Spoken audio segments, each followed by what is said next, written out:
gece ah eylemeyimdendir esen küleler. Dinlese bir ahımı minder tapacak üreyler. Ben bu mehabbette günah eylemişem ya savab. Çizma qara saldı emel defterime melekler. Çaresizem bəxtimi zülmət kimi ettin qara. Mən bu qaranlıqda qəribəm aparır yol hara.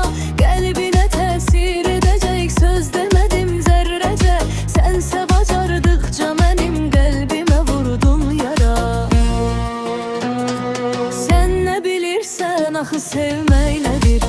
Mənə də göstərəsən sevilmək nədir? Ey gözümü yaşlı qoyan sevgilim, indi mənim halıma gülmək nədir? Sən nə bilirsən axı sevmək nədir?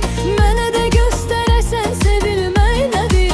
Ey gözümü yaşlı qoyan sevgilim, indi mənim halıma gülmək nədir?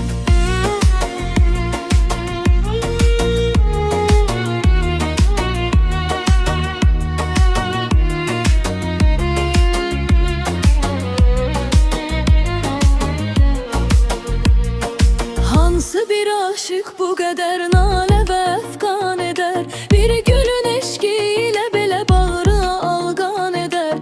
Həsrətin axırda məni öldürəcək sevgilim. Sən mənə etdiyini əğyar nə də düşmən edər. Tük kimi incəldi vücudum, hanı məndən nəsər? Gözlərimin yaşı inanma bu gedişlə kəsər. İnsafın olsun mənə qarşı nə rəvadır gülüm. Mən sənə can bəxş eləyim, sən mənə min dərd üsər. Sən nə bilirsən axı sevmək nədir? Mənə də